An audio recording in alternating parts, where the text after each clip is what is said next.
press the bell icon on the YouTube app and never miss an सभी को जय हिंद दोस्तों, आप सभी का हार्दिक स्वागत है जय हिंद रिएक्शंस पे।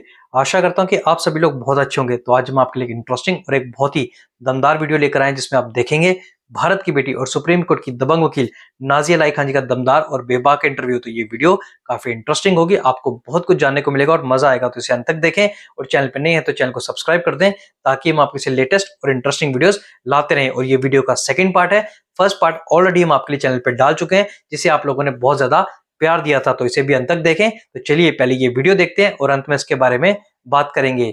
जय हिंद, जय भारत। अभी खुद सरकार लेकर के आई केंद्र की, और फिर सरकार ने ही जेपीसी को दे दिया कि भाई आप आराम से बैठ करके इंक्वायरी कर लो और इंक्वायरी में जो निकलेगा हम उसी को एक्सेप्ट करेंगे, हम अपनी बात आपसे जबरदस्ती मनवाने की बिल्कुल कोशिश नहीं करेंगे।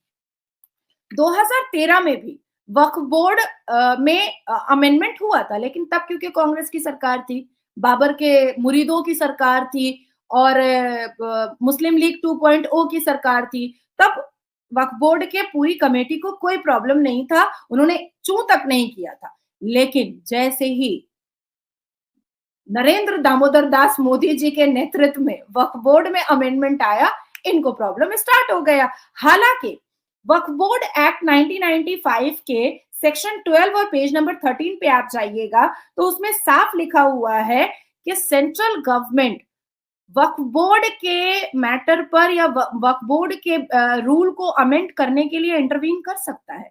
और ये ऐसा नहीं है कि ये हमारे संविधान में लिखा हुआ है ना, हमारे भारत के संविधान में वक्फ बोर्ड का कोई जिक्र ही नहीं है। जैसे हमारे अल कुरान में वक्फ बोर्ड का कोई जिक्र नहीं है, क्योंकि आप पाकिस्तान इस्लामिक देश से बैठे हैं और आप मुसलमान हैं, इसलिए मैं आपके सामने ये बात कर रही हूँ कि अगर आपने अल कुरान पूरा पढ़ा होगा तो हमारे अल कुरान के 30 पारा में और अरबा निस्फ सलासा में आयतों में और सूरतों में वक्फ बोर्ड बोल करके कहीं पर कुछ नहीं लिखा हुआ है। और ये भी वक्फ बोर्ड का ही बनाया हुआ है, ये भी वक्फ बोर्ड का ही बनाया हुआ है। पर क्योंकि वक्फ बोर्ड को 1995 में ऐसा लगा था कि कभी भी किसी की सरकार आएगी ही नहीं, ये मुस्लिम लीग 2.0 ही चलता रहेगा, कोई दिक्कत है ही नहीं। लेकिन अब क्योंकि मोदी जी की सरकार आ गई है और वो हमेशा कानून को सबसे ज्यादा महत्व देते हैं, इंपॉर्टेंस देते हैं, तो अब इनको डर लग रहा है कि इनकी गुंडागर्दी, इनका झूठ झपाट, इनका जितना चोरी उचक्का वाला काम है वो तो सब सामने आ जाएगा, तो फिर अब हम करेंगे क्या। अच्छा, उसके बाद मोदी जी के नेतृत्व में एक वोटिंग का सिस्टम बनाया गया, जैसे यूसीसी के लिए बनाया गया, जैसे ट्रिपल तलाक के लिए बनाया गया, तो उसी तरीके से एक वोटिंग का सिस्टम बनाया गया और एकदम ट्रांसपेरेंटली कि जिन मुसलमानों को वक्फ बोर्ड के नए अमेंडमेंट से आपत्ति है वो आप सीधा सरकार को कहें कि हमें आपत्ति है, और जिसको आपत्ति नहीं है वो ये बटन दबाएं और क्यूआर कोड में बताएं कि किनको किनको आपत्ति नहीं है। अब उस आपत्ति में जो रिजल्ट आया है वो भी टाइम्स ऑल जेब्रा का मैं आपको अभी रिजल्ट बता रही हूँ। 91% Indians extend support to Waqf bill as per biggest survey by the local circle. ठीक है, only 8% Indians opposing it. Only 8% Indians opposing it. Survey report will be submitted before the JPC. JPC को ही जा रहा है, joint parliamentary committee को ही जा रहा है ये सर्वे बिल भी। मतलब तुम चाहो अवेसी तो तुम इसको रीचेक भी करवा सकते हो, कोई आपत्ति नहीं है। हम व्हाइट को व्हाइट ही बोलेंगे, ब्लैक को ब्लैक ही बोलेंगे, हम ग्रे नहीं बोलेंगे और ग्रे सुनेंगे भी नहीं। तिरुचिरापल्ली का 1500 साल पुराना, क्योंकि हमारा इस्लाम ही 1450 साल पुराना है, अब तुम 1500 साल पुराना मंदिर को कहते हो कि ये बाबर ने बनवाया तो कैसे मानेगा कोई भाई?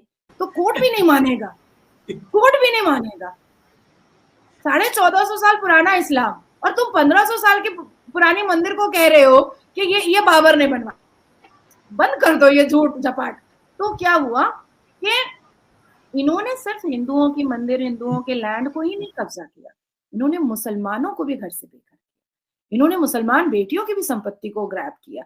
तो अभी 18-19 दिन पहले जयपुर में एक 72 लोगों की मुस्लिम फैमिली थी और मस्जिद के बगल में वो लोग रह रहे थे अपने घर में, सबको निकाल करके बाहर फेंक दिया वक्फ बोर्ड ने। पुलिस से पूछा गया कि आप क्यों निकाल रहे हैं, तो उन्होंने कहा कि भाई वक्फ बोर्ड का नोटिस आया, वक्फ बोर्ड ने कहा तुरंत निकाल के फेंको, मैंने फेंक दिया, मेरे को क्या लेना देना मुझे क्या लेना देना, वक्फ बोर्ड ने बोला मैंने फेंक दिया।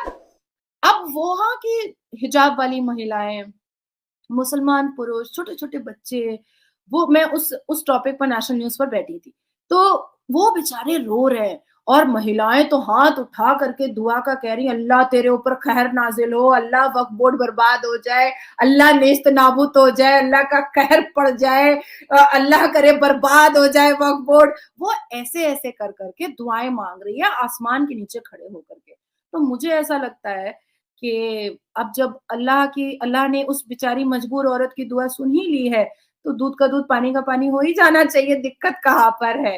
और चीजें जितनी ट्रांसपेरेंट होती है ना मुजफ्फर भाई, मुझे लगता है उतना अच्छा होता है, उतना अच्छा होता है। अभी देखिए, मैं बहुत छोटी सी बात बोल करके खत्म करूंगी। मुझे 9 तारीख को मुझे अरेस्ट किया गया, मैं हो गई, मैंने कहा ठीक है कर लूं, मैंने खुद पेपर लेकर साइन किया है, मैं ऑन एयर कह रही हूं आपको। मैंने कहा लाओ पेपर दो, अरेस्ट करना है ना, लाओ पेपर दो। मैंने साइन किया, मैंने कहा जल्दी चलो, कोर्ट में मुझे डॉक में खड़ा करो, जल्दी चलो। और उसके बाद 2 घंटे में, विद इन 2 आवर्स मुझे बेल मिला। हालांकि मुझे बेल में आपत्ति नहीं थी, लेकिन बाहर जो राहुल गांधी के हिंदू समर्थक और ममता बनर्जी के हिंदू समर्थक और मुसलमान जो लाख से ऊपर थे, उन्होंने खींच खाच करके मुझे कोशिश की थी, कैंची लेकर के आए थे कोर्ट के प्रीमाइसेस में। मैंने भी वीडियो देखी थी, उसके अंदर आपको वो खड़े होकर नारेबाजी कर रहे थे आपके खिलाफ, और वहां पर मैं थाने के बाहर लगा करके, जी टोपी पहनी हुई थी उसने, ब्लैक टोपी लगा करके। तो अब आप सोचिए कि मुझे ऐसा लगता है, if I am wrong then it's all right, I am bound to reply, I am really bound to reply. तो मैं तो एकदम आराम से निहत्ते अकेली जान में खड़ी हो गई और मैंने कहा पूछो, जो पूछना है पूछो। और जब मुझसे पुलिस ने पूछा भी थाना में बैठा करके कि ये आपने बोला, हाँ मैंने बोला है, but this is not defamatory. अगर मोहम्मद खैबर बलात्कारी है तो मैं उसको मोहम्मद खैबर ही बोलूंगी ना भाई। अगर मोहम्मद अवैस बलात्कारी है तो मैं उसको मोहम्मद अवैस ही बोलूंगी ना भाई। अब मैंने और आपने कॉन्वर्सेशन किया था कि इस्लामिक स्कॉलर ताकर रमदान रेप में कन्विक्टेड हुआ, तो मैं उसको इस्लामिक स्कॉलर ही बोलूंगी ना भाई, मैं उसका नाम चेंज कर दूं क्या? मैं तो चेंज नहीं कर सकती।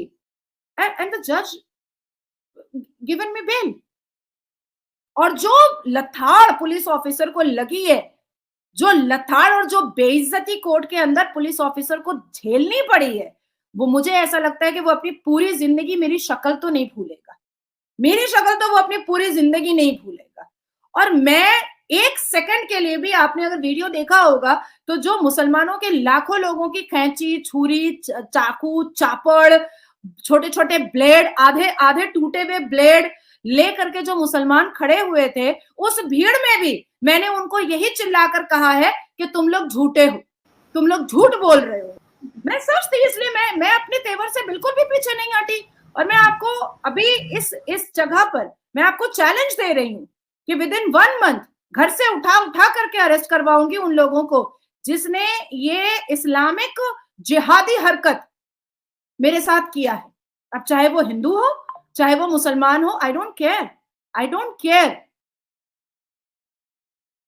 बहरहाल आप अपना ख्याल रखें, कोशिश करें कि पब्लिक प्लेस पे जाने से थोड़ा सा एतराज किया करें, थोड़ा सा अपनी सिक्योरिटी के ऊपर तवज्जो दें। ना मैं अपनी जुबान पर काबू रखूंगी, ना मैं सच के पर्दे जो खोलती आई हूं मैं उससे रुकूंगी, ना मैं मोहम्मद खैबर बलात्कारी को मोहम्मद खैबर जी बोलूंगी, मैं मोहम्मद खैबर बलात्कारी ही बोलूंगी, मैं नासिर खान बलात्कारी ही बोलूंगी, क्योंकि मैं नासिर खान बलात्कारी जैसे लोगों के शादी में बनारसी साड़ी पहनकर नहीं जाने वाली हूँ। बलात्कारी राम रहीम हो, बलात्कारी आसाराम हो, बलात्कारी नासिर खान हो, बलात्कारी मोहम्मद अवैस हो, मोहम्मद खैबर हो, आफ्ताब हो, बलात्कारी को मैं बलात्कारी ही बोलूंगी। और किसी के बाप की ताकत नहीं है जो मेरे मुंह में उंगली डाल करके और मेरी हलक को रोक सकता है। ना ही मैं गैदरिंग में जाने में पाबंदी करने वाली हूँ, और ना ही मैं अपनी जुबान पे काबू रखने वाली हूँ। जिसको जो करना है कर ले। थैंक यू वेरी मच, बहुत अच्छा लगा आपसे जान के, ये सारी इंफॉर्मेशन आपने जो दी है। उम्मीद करता हूँ कि आइंदा भी जो है आप हमें वक्त देती रहेंगी। Thank you very much. Vande Mataram, Bharat माता की जय, हर हर महादेव।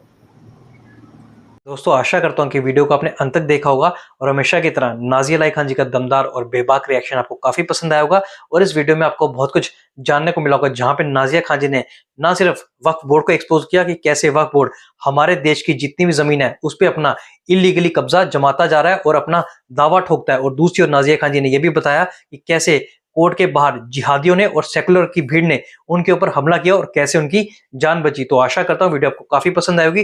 वीडियो अगर आपको अच्छी लगी है तो इसे लाइक और शेयर जरूर कर दें और नाज़िया खान जी की सपोर्ट में अपने विचार हमें कमेंट सेक्शन में लिखकर जरूर बताएं, और एक बार फिर चैनल पे नहीं है तो चैनल को सब्सक्राइब कर दें ताकि हम आपके से लेटेस्ट इंटरेस्टिंग और दमदार वीडियोस लाते रहें। तो चलिए फिर मिलेंगे ऐसी किसी जबरदस्त वीडियो में, तब तक अपना ध्यान रखिए।